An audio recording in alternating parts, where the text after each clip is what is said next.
Welcome to the Zachrilege Cast podcast YouTube video interview program that features me talking to some of the best and brightest in the atheist slash secular slash awesome community. This is episode 261. I recorded this interview with David Fitzgerald on September 2nd, 2021. Thanks to Reggie for being on last time, and yes, Haiti still needs your help. I can't believe that I had David Fitzgerald on 4 years ago, and at the end of our talk about one trilogy he had written, he was talking about the next one. So he co-wrote the Time Shards trilogy with his wife, Dana Fredsty. Hope I said that right. It's, so like I said, 4 years ago, had him on the show. He was just about to get the first of the 3 books out, and the last one came out a couple of months ago. So this book, this series, is the kind of science fiction slash time travel slash fantasy epic, although it's a mismatch of made up and real characters from human history. So, a group of people end up in an apocalyptic world in which multiple shards from different times have slammed together, and they have to figure out how this event happened and how to reverse it, or else all of the shards will shatter and the entire world will come to an end. You know, the kind of thing you don't want to see happen. So will they find the magic horse dewormer that will save the day? Well, you have to read the books. Note that about 30 minutes of this talk are spoiler free, but then we talk about aspects of the book that are better for those who have completed the trilogy. There are cat cameos, and Dana shows up for a few minutes. You'll know David Fitzgerald from his other books like Jesus Smithing in Action, Nailed, and the complete Heretics Guide to Western Religion, Book 1, The Mormons. And yes, there are more books in the series on the way. So, like this introduction, the episode is longer than most, a meaty 80 minutes. So let's start the conversation. Captain's log, stardate 6051. Had trouble sleeping last night. My hiatal hernia is acting up. The ship is drafty and damp. I complain, but nobody listens. Star Trek 12. So very tired. Come on.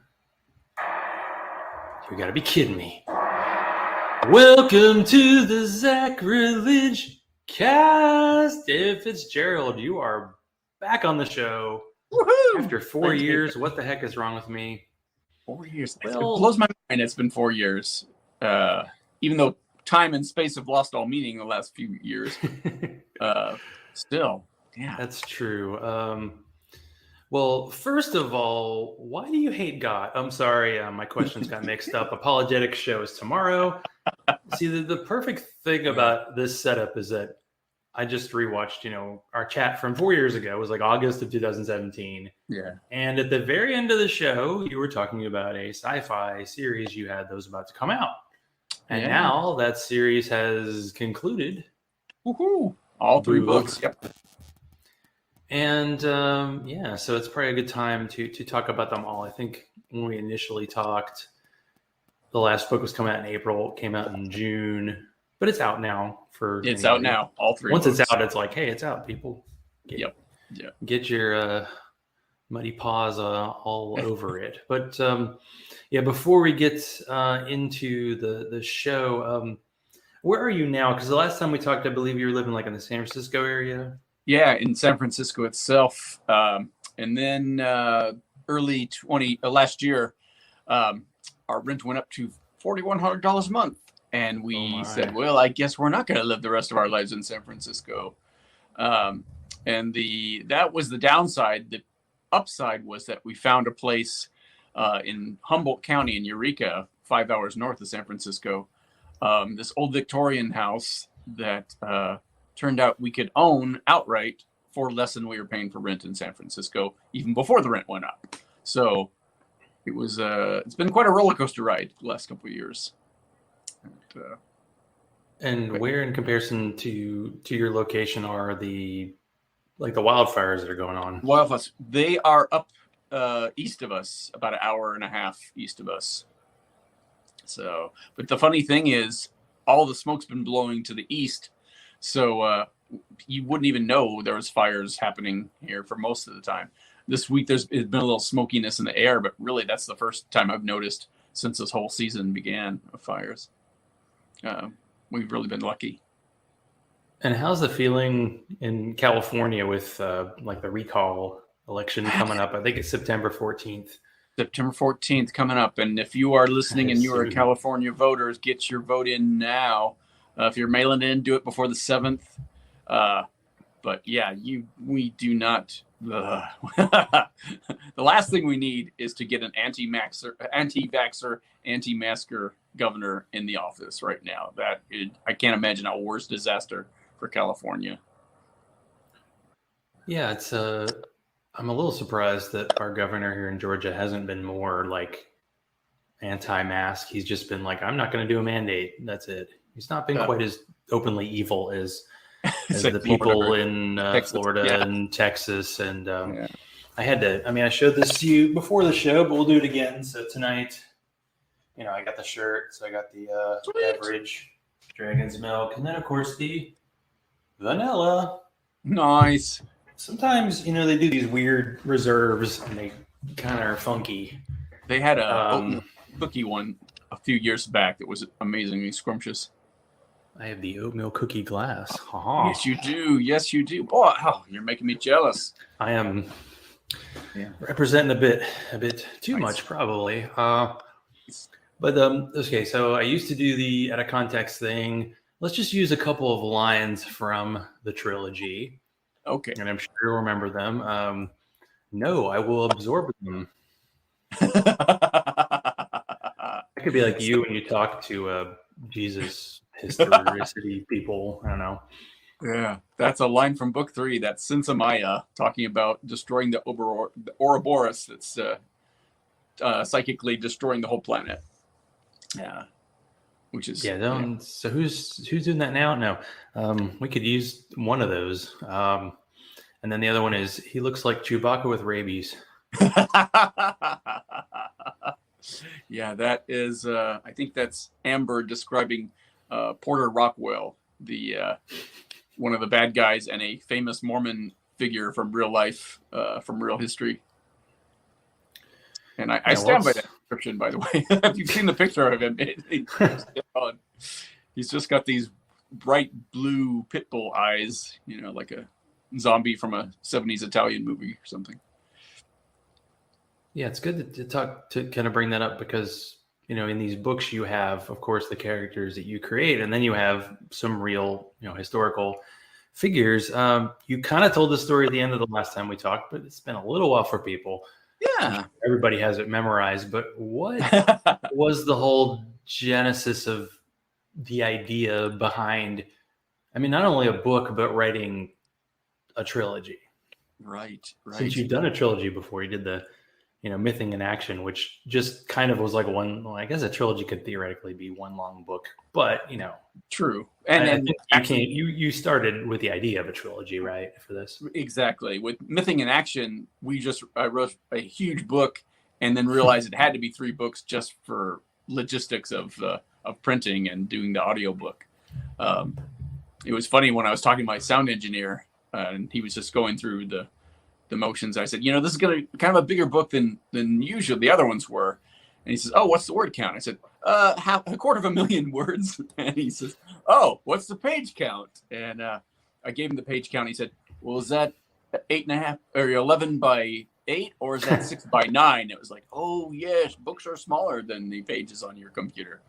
And that's when we realized we were about 900 pages in. And my nice one book turned into 3, not so huge books. But the funny thing is, they're super fast reads. For pushing 1,000 pages, they just fly by.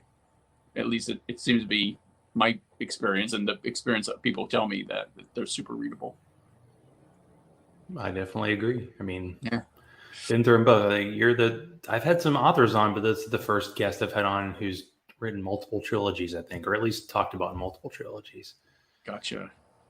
But yeah, I just wanted to hear about the initial idea and how you pitched it, and then how you got yourself a co-author. Right. Well, it's funny. The idea for the Time Shards trilogy came from a role-playing game that I was doing in college, or at least had the idea of doing in college. And a couple of years back, this is quite a few years back, actually, we were coming home from Comic-Con, And my wife and I were driving home, and we just were chatting, and I was telling her the idea I had for this role-playing game, where basically the timeline shatters, and so the characters can be from any time, any place, and you don't know if you're going to bump into a knight in shining armor or a robot or a saber-toothed tiger. It's just kind of or a cat. Or a cat, yeah. And it was just a little free-for-all and a very fun idea. And as I was telling her this, her eyes just got bigger and bigger. And she said, "Oh, Dave, we got to make a novel out of this." And so as soon as we got home, we pitched it to her agent at Titan, and they snapped it right up, the whole idea for a trilogy. And it could not have been an easier submission. I was really excited about that. And then all we can do is write it and think up everything in it. So yeah, I didn't even realize that. So the Expanse books, I think that initially was a role-playing game.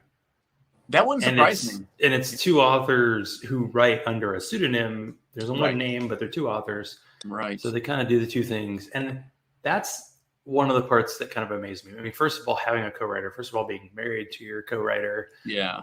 How were you able to, I don't know, divvy up the work and then, organizing it and just, I would assume this is a very large whiteboard you're dealing with, in terms of it's all the plots and the characters and then what are going to clash? We had a really firm idea of the loose plot, the arc of all three books at the very beginning. We knew it was going to start here.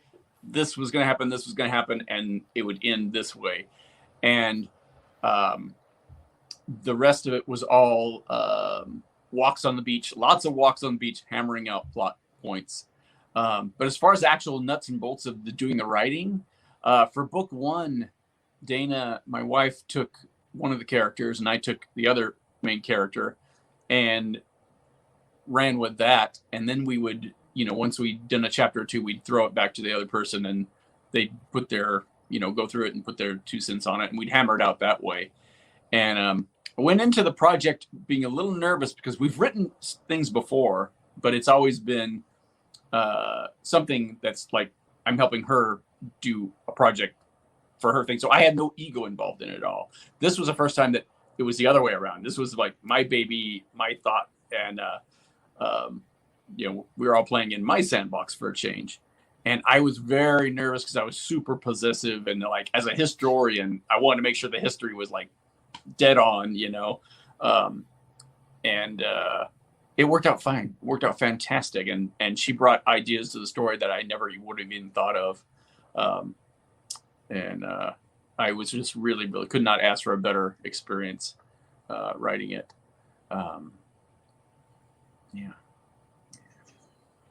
That's a very long story, very short, but yeah. What was it like, I guess, coming up with kind of the, a lot of the main characters and having them connect? You get a first century kind of pre-Scottish guy, someone from Victorian England. You have a 1940s British soldier, kind of a Comic-Con attendee. Cosplay girl, yeah. It was funny because in the first book, the two main characters don't have any languages in common. They don't speak the same language. They do a smattering of Latin and Harry Potter spells, and that's how they managed to communicate besides sign language, basically. That was super fun. And it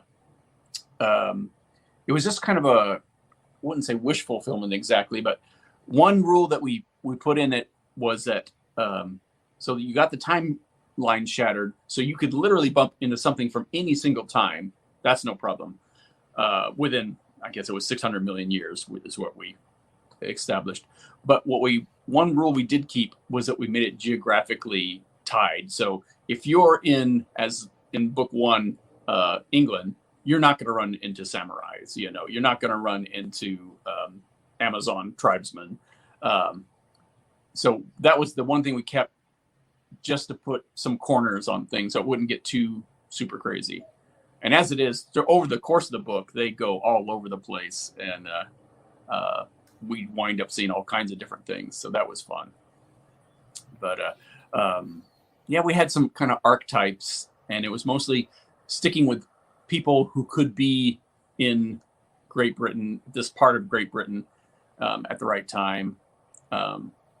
So, for instance, some of our American characters are there, are historical characters. Like, I don't want to give too many spoilers away, but we would track down where certain people were at certain parts of their lives. It's like, bingo, she was at crossing the English Channel. Then that's when we're going to bring her in the story, and that worked out really well.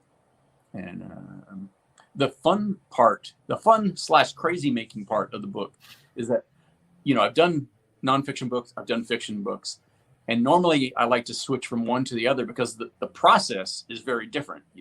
With a nonfiction book, you have to document everything. You have to have footnotes. You have to have citations. You have to make sure all your ducks are lined up. With fiction, you don't need any of that. You just have to make it all up. Well, for this book, we had to both make it all up and do all the research for the history to make sure it lined up. And it was like on every single page, there was some question, a historical question to be researched. And I mean, I love that kind of stuff. I love doing historical research, so that was super fun. But boy, was it a lot of work. I don't think I've ever written anything so complex as far as having to use your imagination and your historical chops to the same degree. It was very fun, and I think people really appreciate it because what I love hearing from people is the ones that say, "Wow, it feels like we're really there when the way you describe this place and this time," and that's what we want to hear. I think one thing you did well in the trilogy, and man, it would be interesting to get the version with footnotes, like the Jesus mything in action with all the footnotes, because you probably have a version of that somewhere. But you didn't just like, hey, I'm establishing these 8 main characters and these 12 main locations, and then all 3 books we got that. Every single book you're layering in more locations and more characters, and we're traveling basically. I think you go to every continent in the world. It's like the show Amazing Race, but with times as well. Yeah. Was that a tough one? I guess, I don't know, in terms of like selling, but the fact that it's kind of sci-fi, but it has time travel, and then it kind of has a alternate history kind of aspect to it as well, with the different versions of characters. Exactly. Yeah. As the books progress, things get weirder and weirder, and towards the end, it all makes sense. But there's some moments where it's like, okay, what the hell just happened? What is this going on? And when we start seeing the same character over and over, only it's not the same character, or when one of our characters goes down a rabbit hole basically and has a very weird experience with this, kind of lava lamp gone, lightning field kind of experience. And we don't get an explanation in the first book for any of that. And as we get, further down the trilogy, it all starts to come together. But the main overarching quest of the book is one day, all these characters from all these different times, the timeline shatters and they find themselves basically in a post-apocalyptic world. But this world is made up of like jigsaw pieces where this came from 5 million BC. This came from 1776. This came from some year in the future. And they are thrown together, they come together, and they soon realize that not only has the world been turned topsy-turvy, but it's going to be destroyed if they don't do something. And it's that quest to save the world, while at the same time they're getting to know this brand new post-apocalyptic world, what I call schizochronolinear. It's a broken timeline world. And it's you just could really clean up and Scrabble at that one. That's like the whole thing, all the way across. 25-letter word. Hey, boom, you're done, people. Yeah. But I think that's the best word to describe the genre of this particular. It's not a time travel book. It's not a post-apocalyptic book, but it is a time travel post-apocalyptic book. It's a broken timeline book.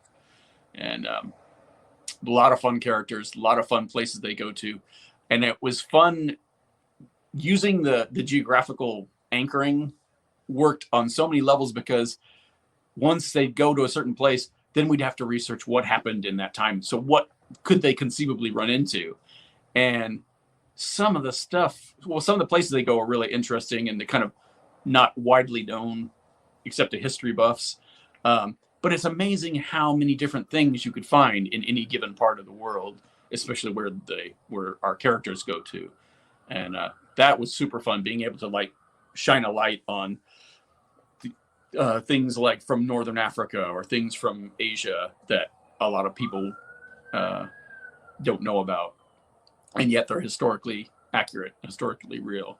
It's a fun playground to be in.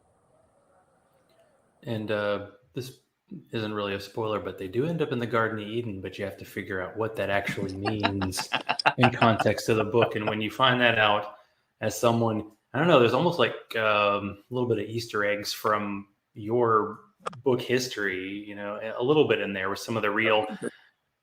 Well, let's do this. So you have a little bit of like future technology, because there's some characters from like the 23rd century.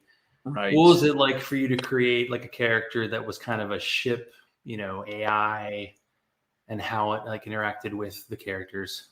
That was super fun. I kind of wanted to. It's funny because there's different. It's not just the past that got shattered in this trilogy. It's also the future in a sense, because we've got these multiple competing futures going on, and so there's a future where one character comes from, where the 23rd century is post global warming. So there's that. But it talks about things like, oh, he had a poster of the romantic nightlife on the canals of New York, that kind of thing. Whereas another character from another 23rd century, his world is just the worst you can possibly imagine. All the trends that we're afraid of now, let's say they all go through, and that's where he comes from. And then there's another one that comes from, not really better or worse, but just very, very different, and involves lots of.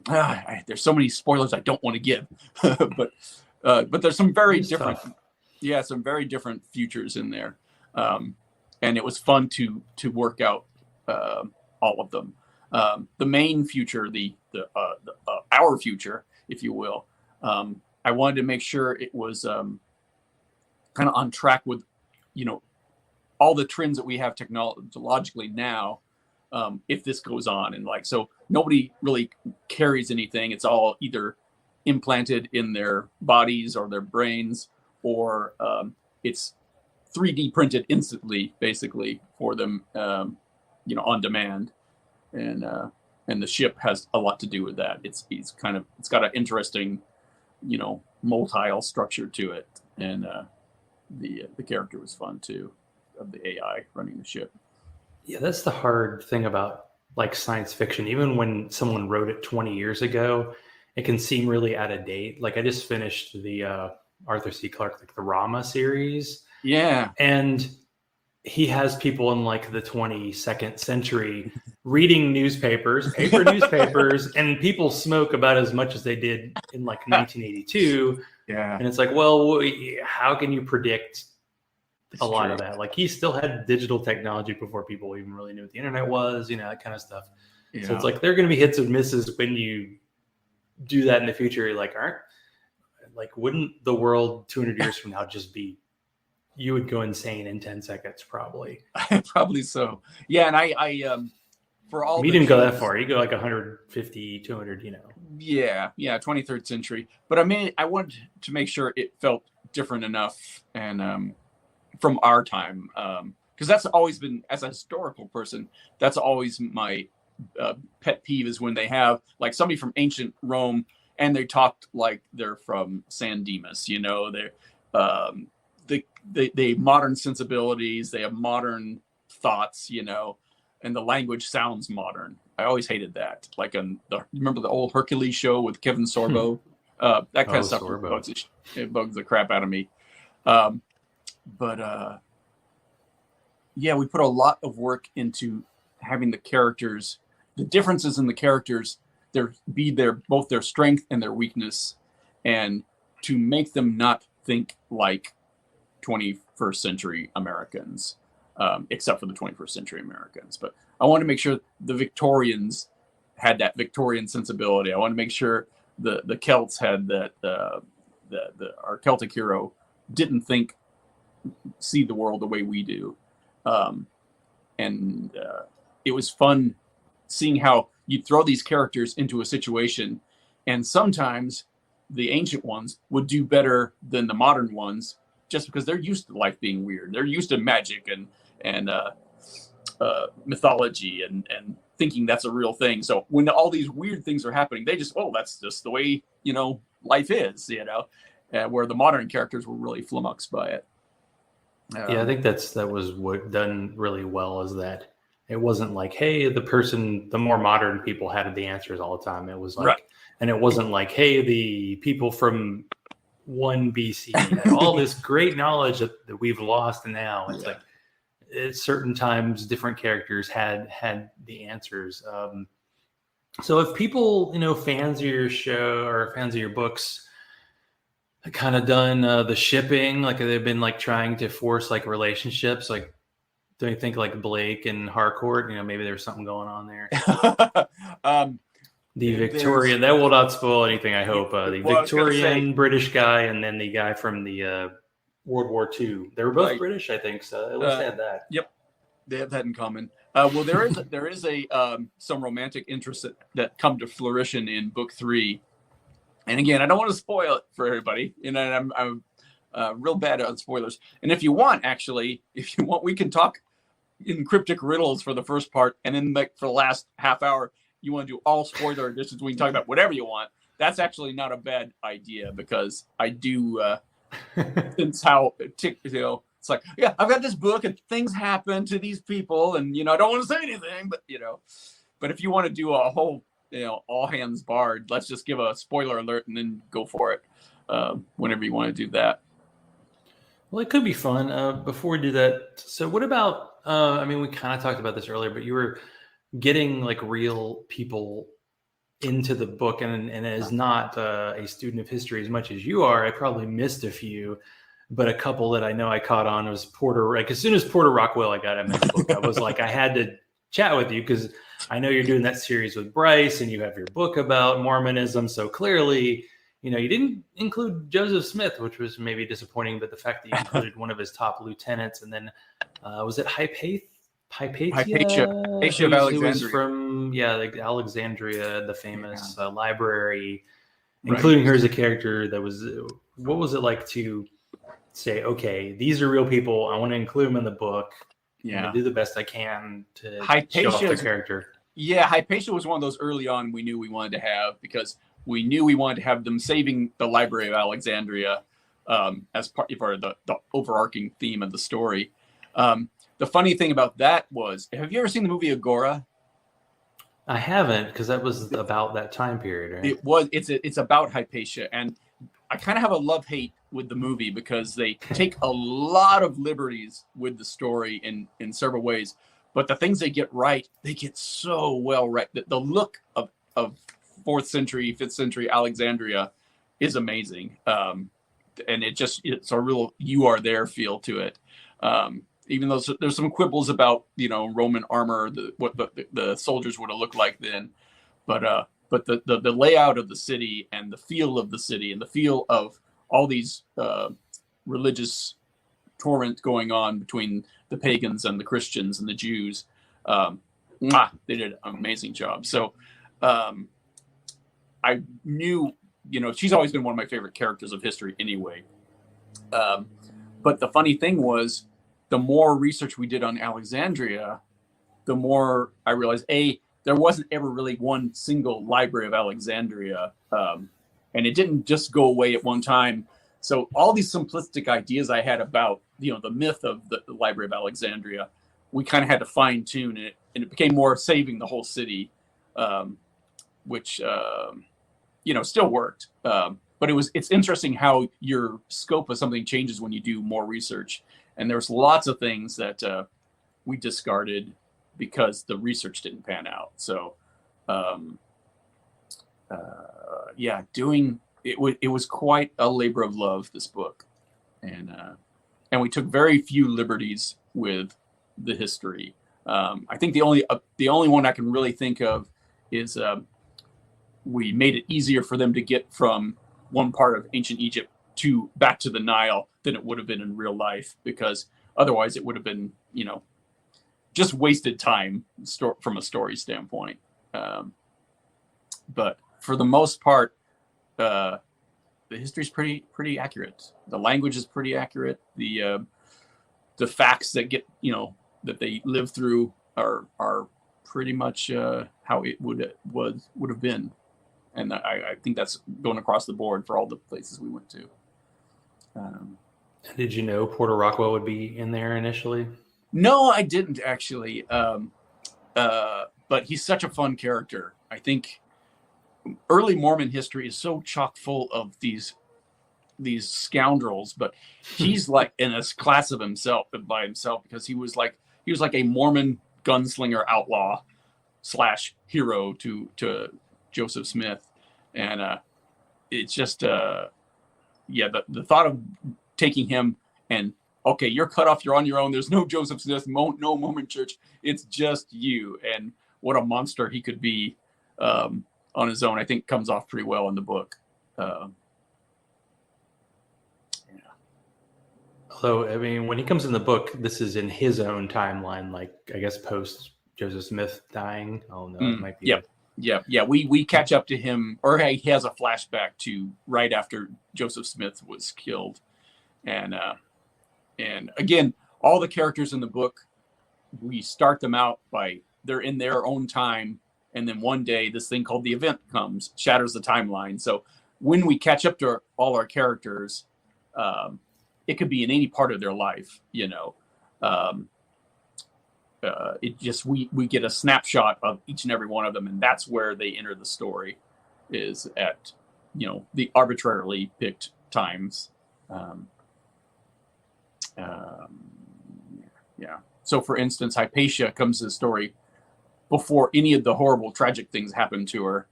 And Nellie, one of our other characters, knows all those horrible things are going to happen to her, and she has a chance to change history, that part of history, Well, let's do the spoiler thing. So the 31-minute time. Yeah, and again, if you haven't read the books, please come back to this later. Yeah, warning. You really should read these books because they're really good. They're super fun. I'd say they're fast paced, but they're not like, you're not going to forget it. They're going to be details. They're going to stick with you for time. Like, there are going to be characters, there's going to be moments. There are going to be moments where you're going to be like, hey, wait a second. Let's start with the biggest spoiler first. So the whole big kit and caboodle was about them basically reversing this event. Right. That's making sure their whole quest is they want to save the world before it destroys it. And so they have to go back to the place, the lab in Antarctica. Back to the future. Sorry, wrong book. Yeah, exactly. Back to wrong. But they have to go back to the event that happens. Yeah. And so what did you have that the way it goes in the book? Yeah. Where things kind of, world is saved, but then they kind of continue. Yes, they're going through the whole book. And again, was that what you wanted to? Major spoilers, folks. So if you haven't read the books, don't stop listening. No. But yeah, if you're listening this far, they go through the whole trilogy thinking, because they've been told that if they just do this, we can make it as if the event never happened and restore the world in the timeline as it was. So they go through many problems and obstacles, and through these time and space twists at the end. And there was a chance for them to have done that. But as it happens, what happens is they manage to save the world from being destroyed, but it's still the Time Shards world. They don't restore the world to where it was. They just keep this new jigsaw planet of a world intact. So history, it starts again. It's a new year zero, and now it's a new world where it's made up of pieces from all these past, present, and future all over the world. Well, with that in mind, did you do that in a way because maybe you wanted to continue living in this universe? Like you feel, I'm not sure if I'm done with this. That's There's exactly so many like directions exactly we can go right. with it. Like, yeah. Well, I like the idea of them having this goal and at the end succeeding, or not succeed, but thinking they failed, but they haven't quite failed. It hasn't been a total failure. It's just a little different. It's a different ending than they expected. But for instance, Kahotep realizes, our Egyptian character, that the reason that he's had 8 years of his life in America with Layla is that it was because he saved the world 8 years ago, his time. Where I realize how confusing this is, even just describing it to ourselves. But yeah, there's a twist. Why am I worried about spoilers? No one does understand what the hell we're in the post-spoiler world now. You can say Yeah. anything. These are for, this part is from 30 minutes, 30 seconds on is for people who have read the books. So. That's right. Well, what I love at the ending is that he realizes that he actually is the one who saved the world 8 years prior just by being where he is now to make that difference. And he winds up saving, not saving the world from the event, but saving the post-event world. And so everything Hotep does, he does knowing that what he does is going to ultimately lead to him saving the world that he lives in. Well, see, what happens because when he becomes kind of like, oh no, he's going to be the bad guy, he's going to keep the people from solving their problem. Exactly. Then it became like, well, actually, he kind of knew it was going to happen, but he had to do what he did to make sure that his world. Here's the thing, though. He didn't know he was going to save the world. He assumed that Amber and those guys saved the world, did somehow 8 years ago, and that they had to keep these guys from fucking up their world. Because if they, when they get separated and reunited, Blake and Cam and Professor Harcourt, they're now in America in 8 years in their own future, which Kahotep and Layla have lived through this whole time for those 8 years, and they've built up this empire on the Mississippi. And we see a lot of what's happened to North America after the event through their eyes. They don't know what stopped the aftershocks from destroying the planet. They just know that 8 years ago it did stop. And these guys are going to go back in time, and if they stop everything, then everything they've done will be wrecked. They'll lose their children. They'll lose everything they've done. And that early on in the story, originally, it wasn't going to be Kahotep who was that bad guy. I was going to do some like beloved American figure like Benjamin Franklin. He was going to be my bad guy originally. And there was going to be, some post-event society that he created. And so, because I wanted it to be this competing timeline. It's like, these aren't bad guys. They're not people, but you can't both exist. So it's like one of you has to go. One has to win. One has to win and one has to lose. And you're a good guy and you're a good guy, and pitting them against each other. But at some point during one of our walks on the beach, we realized, we don't have to create that, bring Benjamin Franklin into. We can have our own guys do that because of, the ins and outs of what happens when they go to Antarctica.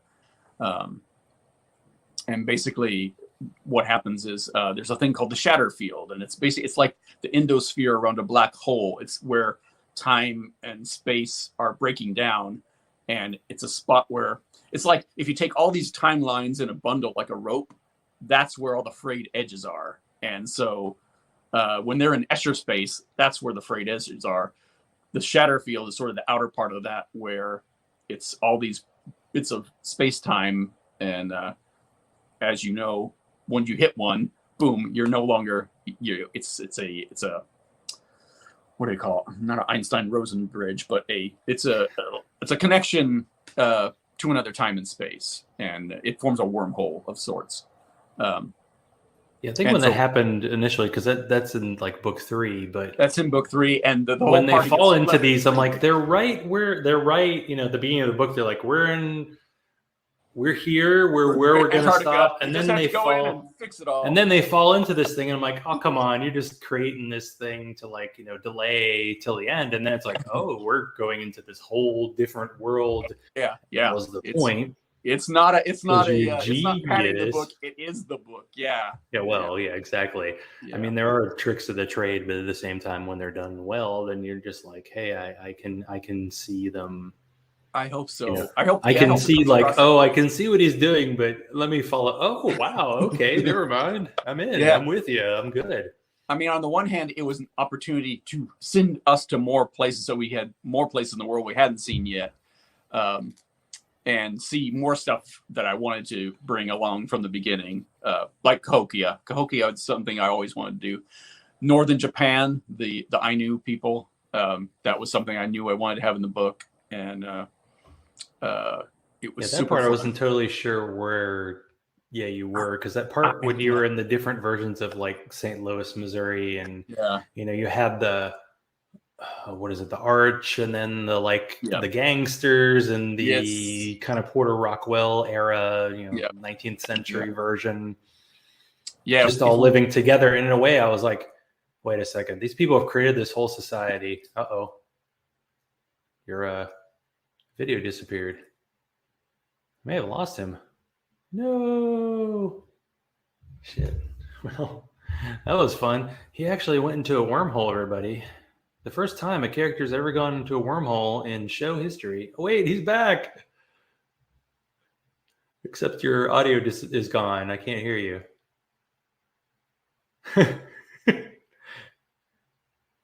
Oh, you just, your mute button popped off, but I still can't hear you. Apparently you've been in St. Louis for the last 8 years. Is that what happened? Oh, shit. Thing is, you look good.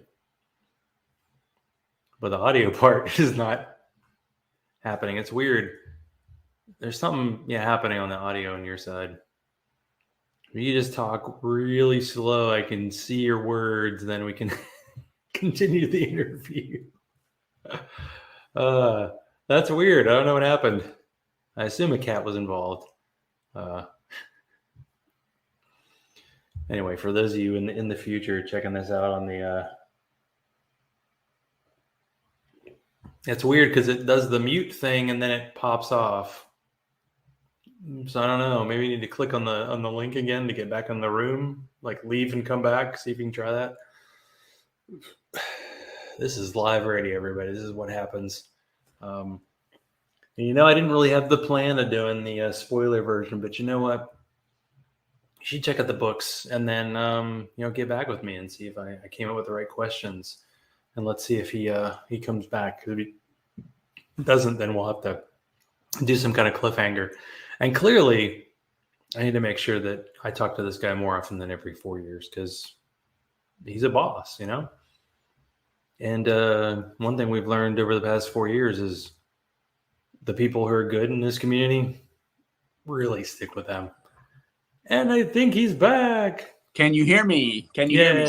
Yay! Okay. I'll just have to remember that. If that happens again, we'll just go back to the wormhole. Sorry. Oh, gosh. I don't even know. We were talking about all the different places we went to in book 3. And so when they're in northern Japan. No, wait, it was Nellie and Hypatia. Who went to Japan.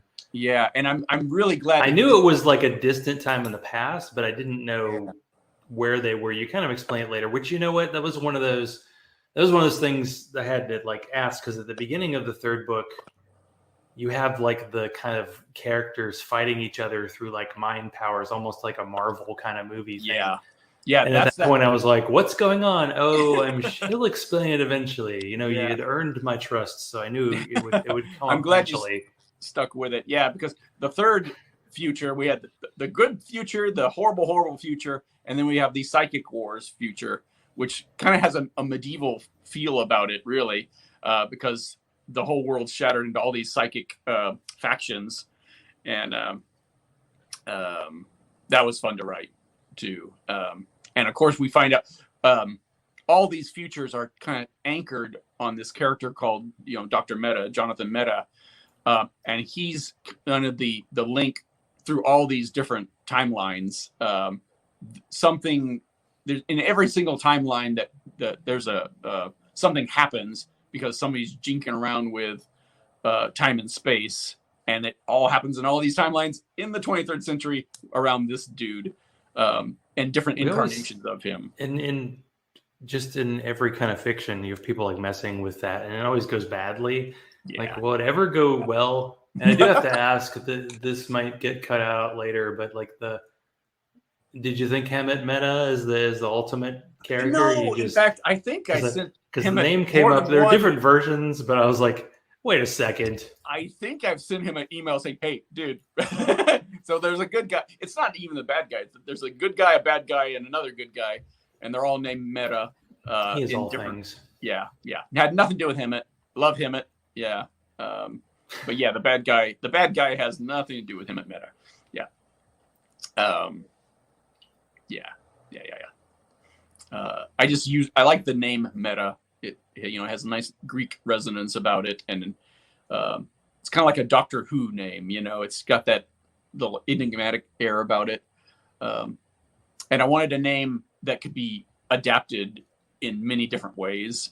So it had to be a name like John. It was, yeah. Yeah, that we could play around with different versions of. Yeah.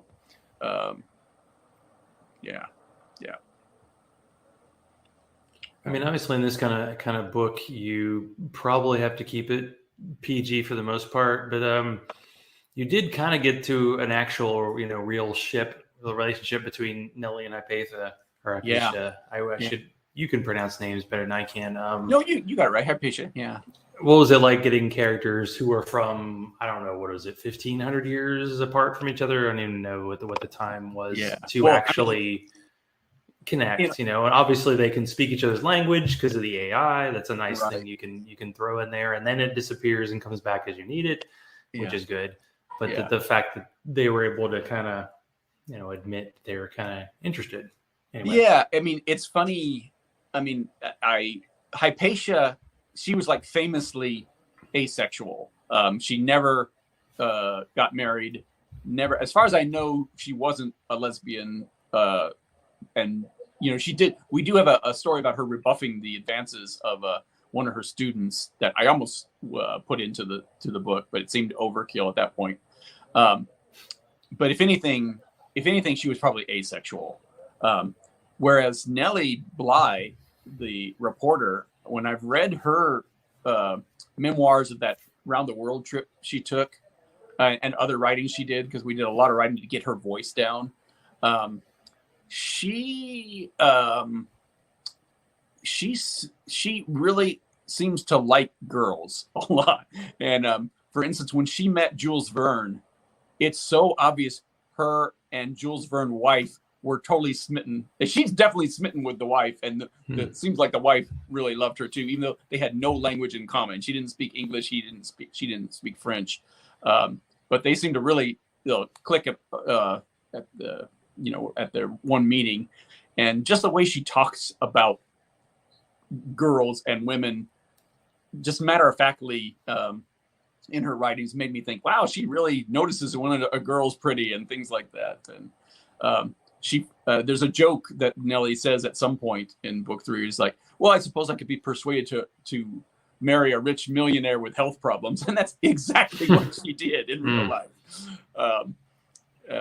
Yeah, so it wasn't a stretch at all to put Nellie in that situation, and it was plausible enough with Hypatia to do it. And I love the way that whole relationship plays out. I love how they don't even have words for that basically, and it's not cool in either of their cultures really, but it comes together. And I don't know, I'm a sucker for that kind of thing. It's really pretty. I really liked how that went. Same thing with Kotep Kohotep and Layla. Yeah, Kotep is from ancient I don't Egypt. remember the time, but then it's like a woman from like I think 1990 Egypt. I think. Yeah, she's a What's her girl from time? 1990 Egypt and a man from the Ramses dynasty. So that's believe 1500 BC. I want to say. So he's by far the oldest character that way, as far the most ancient character we have. Yeah, hi. I know. Don't ignore the cats. I know. I've got 10 cats and a dog around here, and so cats. Wait a second. Wow. Oh yes, here's one. Here's one. Here's a cat. Hello, cat. Other people. Yeah. We're down to 10 cats, I should say. Hey, Pogine, go get your mother. Go get your mother. I think there was it was a time travel kind of book, and it had a battle between Alexander's army and like Genghis Khan. In the end, it was like two different times getting together. Neat. I can't remember which book that was, but so what made you think, hey, how about war elephants versus a Nazi tank regiment? How about that? That I tell you, just getting the facts right of like the battle for El Alamein in World War II, getting what kind of firepower they would have and the weaknesses and strengths they would have. And it's like, what do you do if you're a 5th century Egyptian city? How can they fight against these guys? And that took a lot of thought. And I hope the people who are into military science fiction and military history, I hope they appreciate everything that went into that battle scene, both the recreations of El Alamein and the battle for Alexandria in the book. A lot of loving work went into that, and it's like, okay, well, you can't face them this way, you're gonna have to do this way, but these are tanks, and tanks have strengths and weaknesses, and I thought we did a really good job of playing off each other. The advantages that the Alexandrians had and the advantages that the Germans have, and their weaknesses. I'm doing that coy thing where I don't want to give away too much, but I'm really pleased with how that battle played out. So you're living in multiple timelines, one where you're not doing spoilers and when you are. Exactly. You're already there. I mean, that was kind of a question I wrote when I was like, we're not going to do spoilers. But the fact, it's like a peanut butter and chocolate. You're combining things in interesting ways where it's like, it doesn't look like this one side has a chance. But if, on the side of the Alexandria, like Blake was there and he was in World War II, he was actually I think he was in that battle, wasn't he? Yeah, he was. Before he gets pulled out because of the event. Yeah. So he's kind of met with them. You had Rommel in there, but he wasn't in there too much. Right, and it was funny because he's kind of a sympathetic character in the book, actually. And originally he was even more sympathetic. I was going to leave him in charge of Alexandria when they left to save the world, but then as I was doing research on the characters, it's like, yeah, Rommel might have been an okay guy for a Nazi, but he's not that great a guy. And it's like, after World War II, they sort of kind of not sanctified him exactly, but they kind of used the myth of Rommel as the good German who resisted Hitler. And yeah, I mean, by far, by Nazi standards, he was a good guy, and he did resist Hitler. But, he just wasn't quite good enough to me to redeem him completely. So, but I did enjoy having him in there, and he's such a strong figure. And then to have our bad guy come and just take him out like that was a fun chapter to write. What happened to the meta guy in that timeline? I can't remember. Because he did the mind control on Rommel. Yeah, he did the mind over the control German thing on Rommel. He sends the German army after Alexandria to take over Alexandria, and so we've got good Merlin, who's dead by then, evil Merlin, and psychic Merlin. Psychic Merlin takes him out with this psionic blast that was what he learned from when he, in his origin story, when Sinsamaya destroys that psychic army that's marching, psychic zombies that are marching into Cairo. So that takes out all the metas by that point. Like psychic zombies sounds like a school board meeting in the South. Oh boy, that's like a reality. It's more depressing than the post-apocalyptic whatever. So I mean, since we had the Expanse, we have I think the Wheel of Time, we have like a bunch of these kind of big budget TV series coming out. Can this be some like, initially I think last time you were on, it was like, a movie based on your books, but it's like clearly what you've done could be like 3 series of a Apple TV show, like 10 episodes each one. And I don't want to cut it off. It's got to be like Game of Thrones. It's got to breathe. Right. It could be different. It could be different. If you executive producer, you'd be like, cool, make changes. I'm cool. But I could live in San Francisco now. I can afford it. Yeah, that exactly. kind of like. It would be fun if they made something like a series out of it, or even graphic novels, or TV shows would be awesome. And in fact, I don't want to jinx it, but I know at least it is being shopped around by at least 2 people who have connections to producers. So fingers crossed. But I mean, it's such a crapshoot. It's not even a part of my reality now. But that would be awesome. That would be super awesome. I know being like connected with the literary world, it's like you can like have people interested in the rights, and you can even sell the rights, but then it doesn't always turn into something. Yeah. Guillermo del Toro, the director, has a great quote about it. It says, in your average lifestyle, in your average lifespan of a movie, it never gets made. That's the average movie. Yeah. Yeah. Well, there's a great. I was going to say there's a great show on Netflix now called The Movies That Made Us, where it takes a look behind the scenes at movies like Back to the Future and Forrest Gump and Pretty Woman and all these other movies, and you see what was going on while they were making these movies. And it's like, how did Die Hard and Back to the Future, the changes that happened, the curveballs that they got hit with, it's like, how did this movie ever get made as well as it did? Because it looks flawless, it looks perfect, and then you see how just by the seat of the pants some of the stuff that happens is it's very funny. Was like with Back to the Future, it was like they had a different actor initially, right? Because Michael J. Fox was on TV, and then they had Michael J. Fox doing the movie at night and doing a TV show during the day. Yes. How did that? And initially, it was a refrigerator he traveled through time, and then it became an atomic car. Yeah. Well, the old atomic bomb was one of the. But it's just sometimes you see these stories of like how movies came together, and it's like the initial screenplay would have been a disaster, and then these 3 changes and the fact that they got a certain actor really made it work. It does so well. Of course. Hey, we've got a special guest that just walked in the door. Should I bring over Dana? She just came from work. She's exhausted. She's been working at the museum all day. They're moving their whole collection to up and down flights of stairs. Do you want to talk about Time Shards at all?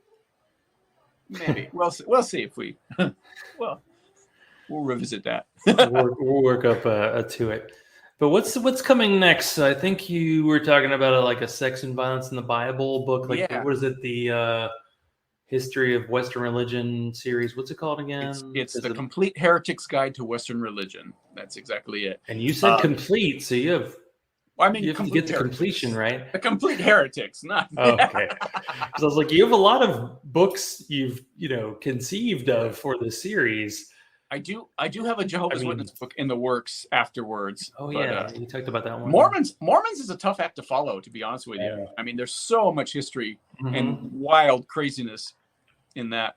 The podcast I did for Myth Vision with Bryce Blankenagel of Naked Mormonism, we thought we'd do, it's probably what, eight episodes, maybe 4 episodes, maybe 10 episodes, and we just wrapped up episode 29 or something, and when we finally got to a good place to stop, and we're still not quite done with it. I mean, Bryce has been doing naked Mormonism for years, and I think he's past Joseph Smith dying, but he has so much theoretical. It could be like generations for him to get through it all. He is just an encyclopedia Mormonica.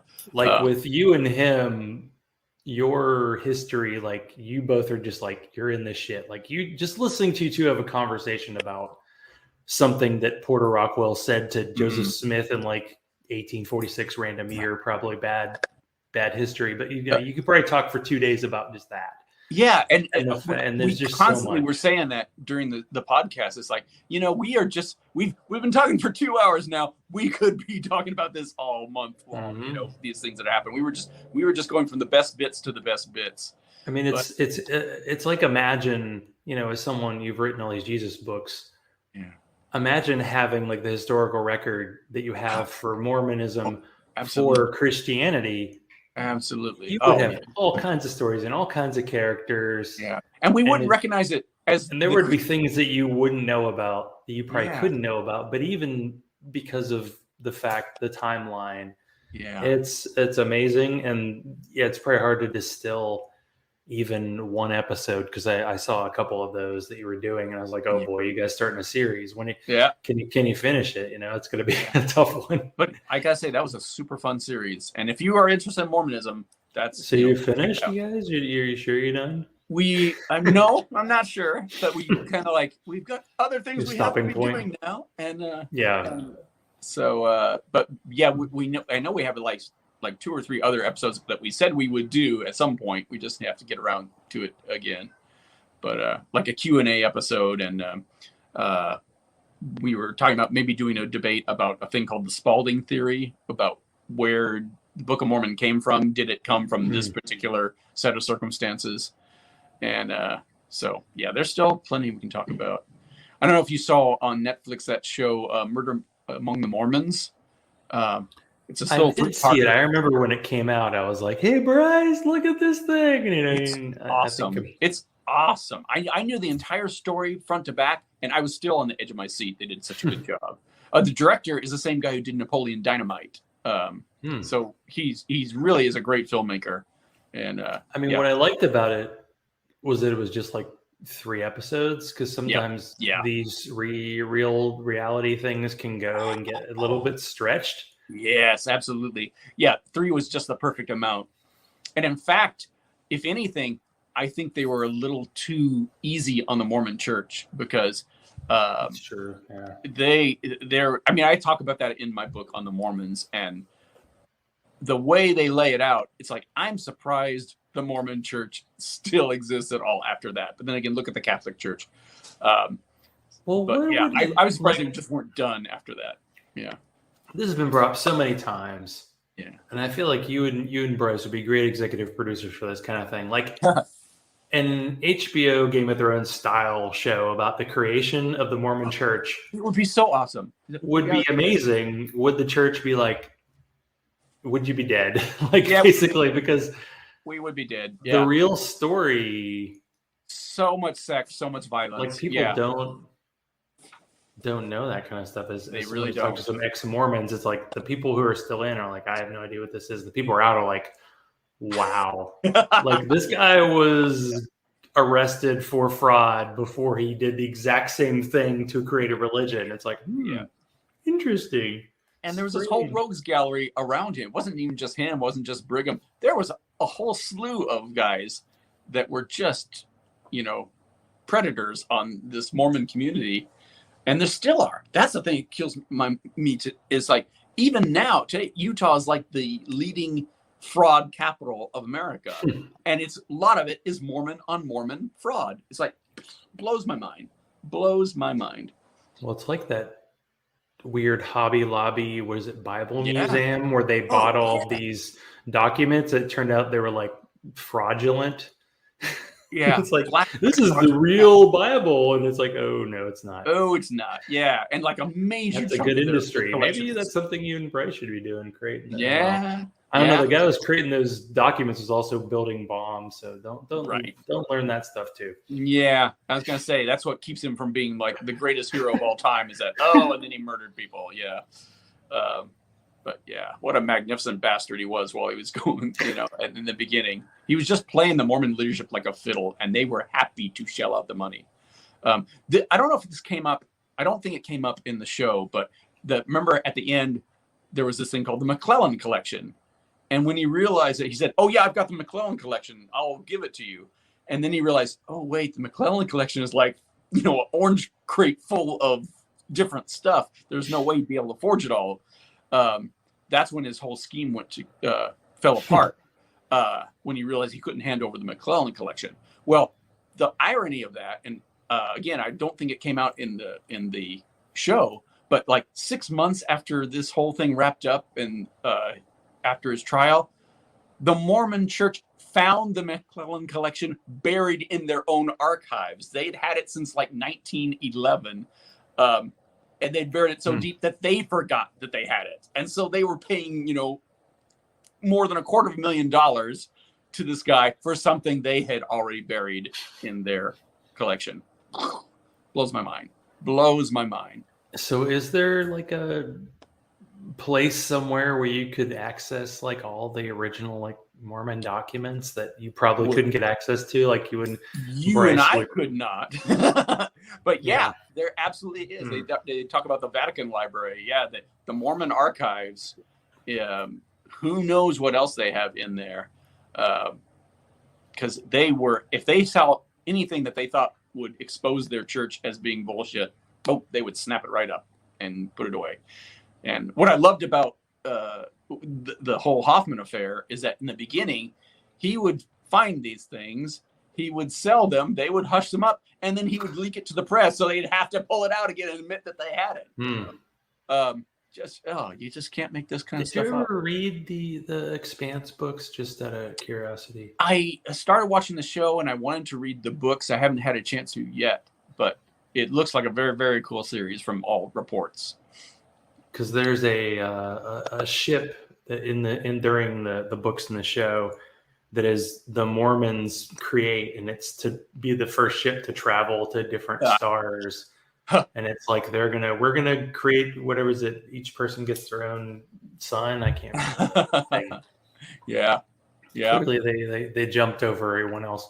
So what's next from the amazing mind of David Fitzgerald? So you're doing the Sex and Violence in the Bible book? Is that Bible? And that's going to be super fun. But there's some interesting things that have come up very recently, and I should mention that real fast. I did a talk for the Global Center for Religious Research at their Historical Jesus conference, and then I did a follow-up talk for Recovering from Religion, and both of them focused on they focused on the chapter that I contributed to John Loftus and Robert Price's book that's coming out, if not this year, next year, on the varieties of mythicism. So watch out for that. But the chapter that I submitted was why mythicism matters. And the part I focused on for the talks is that it's not just Jesus and it's not just Christianity that has this problem with their founder figures having this biography that's really dodgy. And I mentioned that when I wrote the book Nailed and Jesus Mything in Action, that one of the most surprising developments of that is when I had ex-Muslims and Buddhists come up to me and say, yeah, we're having those same discussions in our circles, whether the Buddha really existed or whether Muhammad really existed. And it's like, that blew my mind right there. Because, Muhammad, we've got his family tree, we've got his genealogy, and then I started realizing, oh, wait, we have that for Jesus, too. Yeah, wait a second. And when they're describing, these things seem to predate Islam, and these things that were supposedly happening when Muhammad was around actually happened 90 years later for the first time. And there's even more evidence than that, to the point where now I think, oh, wow, I guess Muhammad didn't exist. And the Buddha, that wasn't so much of a stretch. But from that point, I started doing some research on all the major religions, all the top 10. And I was talking to a friend of mine who was a Sikh. And because Sikhism is only about 500 years old. It happened, America is older than Sikhism. But when you look through the history of Sikhism, that starts with these 10 gurus. Well, it's not until we get to like halfway through that list that we actually get the Sikh scriptures written, and all the stories that happen from the founder figure are like him having discussions with a fish and him doing this miraculous thing here. And it's like, it's all seems to be mythological, and it's mythological stories that were invented themselves a generation or two or three after his death. So it blew my mind that even these recent religions that I just assumed were totally historically grounded, they also seem to have a mythological founder figure. And this is happening for all the major religions down the board, you know. Sure, there was a Joseph Smith, but the Angel Moroni and the Prophet Mormon who wrote the book, those guys are fake. The Scientology, you know, yeah, L. Ron Hubbard existed, but Xenu didn't exist. You know, it's mind blowing to me that when you go down the line of the top 10 religions and a couple more like the Baha'is and the Mormons, you see this exact same pattern. I'm planning on doing some kind of talk, or not a talk, sorry, but a article maybe with Valet Terrico about that, because that just blows my mind. Anyway, I feel like I'm off on a rabbit trail. I'm a little scared. I'm like, what is the religion going to look like in 200 years that's created around the cult of Trump? Right. And because there's going to be like, I still like, I'm like, it kind of makes sense, the Jesus and like Muhammad thing, because it's like, Trump is like this objectively terrible human, but the way people talk about him is like he is this deity, and it's like, that's so this person doesn't really need to have any good background to be deified by people. And you look at QAnon. Like, what? But the QAnon cult is complete bullshit. It's complete bullshit from a non-existing person invented by some guys. It's funny because the last time you were on, we talked about like the Q. That was like a big thing that Bart Ehrman and lots of Jesus historians talk about. This Q document, which is supposedly this document that existed before the Gospels, I think, or maybe at the same time as the Gospels. But there's no actual proof that it really existed, and maybe someone will find it someday. But it's like this.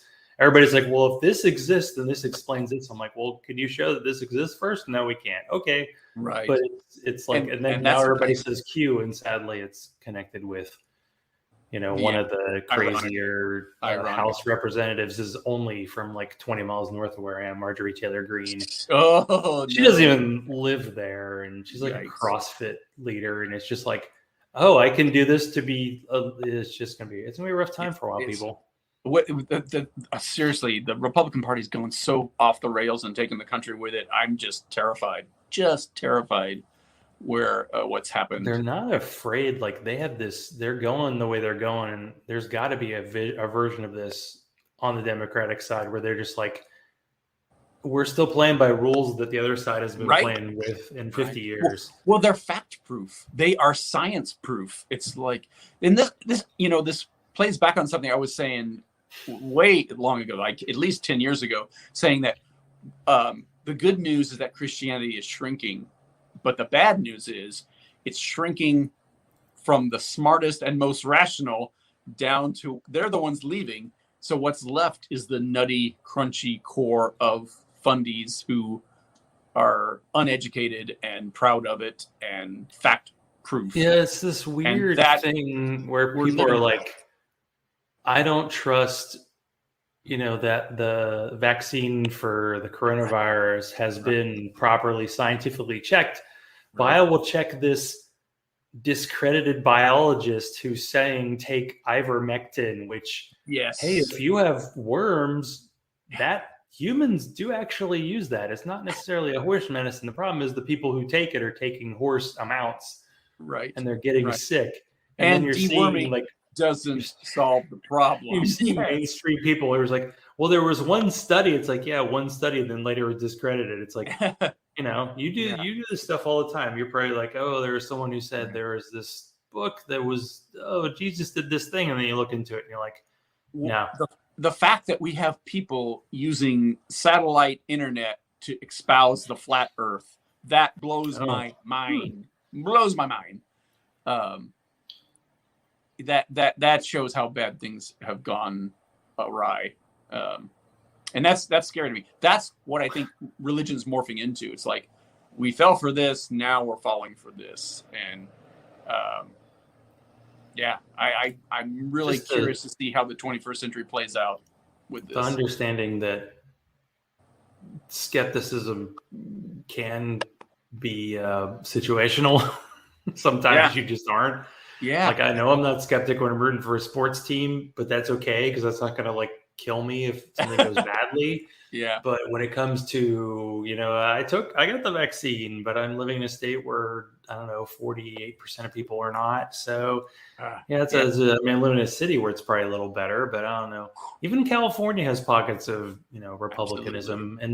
Absolutely. They have a weird state where it's like the Democrats are so in power that sometimes they don't always do progressive things, I mean, I don't know how well they've done with the homeless situation, and I don't know who can do a good job with all the natural disasters you're having, like the fires. And tough. It is tough. It is tough. But by far the biggest thing facing us is COVID. I mean, it's kind of trumping all of them right now. Hey, baby, you wanna come talk about Time Shards at all? No, you don't have to. You don't have to. You don't have to. I've done a good job. Hi to the people. Are the true brains behind the whole Time Shards? I'm the brains behind whenever anyone dies horribly. That's me. Simon, the guy in book 1, him being okay, spoiler alert. Remember, we're doing spoilers. We're past now. that, yeah. Yeah. Wow. Him being a serial killer was all her. That was her. Yeah. Yeah. Yep. You'll have to excuse me. I am, for the last 4 days, I've been going up and down flights of stairs, like 75 flights, 55 flights, moving stuff in a museum to prepare for renovations. And I'm fried. I bet you are. Yeah. So clearly it must have worked out because, the thought of like two people in a relationship writing a book together, for some people, it's probably like going to be a guaranteed end. But it seems like it's brought you closer together. So yeah, it was mostly fun. Yes. Yeah, we had a few moments, but it's just. I went into it much more scared than it played out to be. It worked out so much better than I thought. Don't be frightened, baby. Don't be scared. It's okay. Oh, yes. We had some good knockdown dragouts, and when you bring your editor in, that's a whole different thing too. But all in all, it worked really well. I've collaborated with a lot of different people, and I'm pretty good at it. And I don't dig my heels in unless I really feel there's a reason to dig my heels in. So. You're very lucky to be married to me. Yes, I am. Have me as a writing that is very true. Yes, you are. So what's the next trilogy you're working on, the two of you? Well, she's got some sleep. Yeah. Trilogy of sleep. She just finished the 3rd book in her Lilith series. And I just got the edits back from my editor. So I'm finishing that up. And then we'll see. Yeah. Well, she has a Zombocalypse series, Plague Town, Plague Nation, Plague World. Which was super fun. If you like, it's a Buffy meets the Walking Dead was the log line for it. And her Spawn of Lilith series is, stunt woman by day, demon hunter by night. So it's not really divided by the time of day. It's just the character. It's based on reality. She drew a lot on her own experiences in Hollywood. So there's lots of good. It's fun series too. These are all fun series. Yeah. And when do you know as a couple you have enough cats? Let's grab a couple of cats. Well, here's the thing. What happens is, we did foster rescuing, and we like, okay, we can't have any more cats. And then it's like, oh, but this cat is so adorable. So it's like, okay, but this one more, and then no more cat. So then you get ridiculous floofs like this punk butt here. I mean, how do you say no to that? Can you bring him up to the camera? Bring him up to the camera. How do you say no to that? Oh, you are ridiculous. You're ridiculous. Like so we have 10 of the most ridiculously adorable cats ever. And some of them push the envelope between how rotten can I be and still be loved, Looking at you, Shug. Yeah. You inappropriate. That's every cat. Yeah. That's every cat. And Khaleesi, our Siamese. That's my Horcrux. That's her Horcrux. Yeah. And Pogue. Hey, Pogine, you want to say hi? You want to say hi to the people? Come here. Let's see hi. See if we can do this without losing everything. There's Pogue. That's my butt. Yeah. I don't want to touch anything because I'll lose our sound. How many of those cats get in the bed every night, or is it you kick them out? We do both. We kick them, but there's usually it's not unusual to have 5 or 6 cats to kick out. To be covered by 10 cats. I mean, seriously. I'm sorry, I'm so tired. It sounded better in her head to say that. Well, thank you, Dana, for joining us. So, you're welcome. Can I go now? Sure. Bye. Thanks, in conclusion, where can people track it down? I'll include all the links to your books, wife's books, awesome. every book ever written, that kind of thing. Yeah, that would be great. And this has been super fun. And then the was it GCCR? I can't remember the initials. I found the talk you did for the Jesus mythicism thing. Yeah. And I think you pay. It's cool because you did the talk. I remember it was coming up because I saw you on Facebook, and it was like, oh, you pay $5, you can basically access them all for like a month. And I'm like, cool. So I did that so I could check your stuff out. And then some of the other people who talked for that, because I know it's tough because conferences used to be show up in person, and now it's show up online, and it's a different world. Yeah. May the cats trot where they may. Yeah, exactly. It's all about the cats at this point. It's their house. We just live in it. Yeah. Okay, so people can find you going to David Fitzgerald on Facebook, but we're only on Facebook. There's also davidfitzgerald.org website that I'm trying to add more info to. And you can always shoot me an email at everybodylovesdave@gmail.com. Does everyone love? They should. They should, right? Yeah. Okay, well, it sounds great. Well, thanks for being on again, and we'll do this more often than every 4 years, and because you've already written like 5 more books by then. We'll see. I definitely want to talk after we do the sex and violence book. That's going to be super fun. Oh, sounds good. Fun. All right, Zach. Do it. Thanks again. All right. Thanks for being on. Take care. Keep hitting the Bourbon, that sweet, delicious friend who's always there for you. In light times, in dark times, it's always bourbon time. Live read. Since I checked this out earlier today, why should you not do that? This is episode 92 of the I Don't Speak German podcast, in which the hosts talk with Jeff Eaton and Kirsten Rawls from the Christian Rightcast podcast to talk about something terrible called the Better Skeptics Project, and this involves Brett Weinstein and Heather Heying and their Dark Horse podcast, which has been pushing really hard on the ivermectin. So it's all narratives these days. Can't have too many facts out there as we sit in our homes patiently waiting for whatever normal will be after the fact. Take a moment and maybe shed a tear for the assholes getting people killed who will take no responsibility but will wring every last dollar out of the endeavor. So if you want to support this show, be like Freethinker215, Alan Marks, Human, Chris, Larry, Daryl, and the other Daryl. Go to patreon.com/Zachrilege. You get extended episodes, and when I feel like it, cat videos. Follow me on Twitter, like the Zachrilege Cast page on Facebook, and send all mail to zachrilege.cast@gmail.com. Thank you to David Fitzgerald for being back on the show, and let's get him back on before he's written like 4 more books. So until then, let's continue the conversation.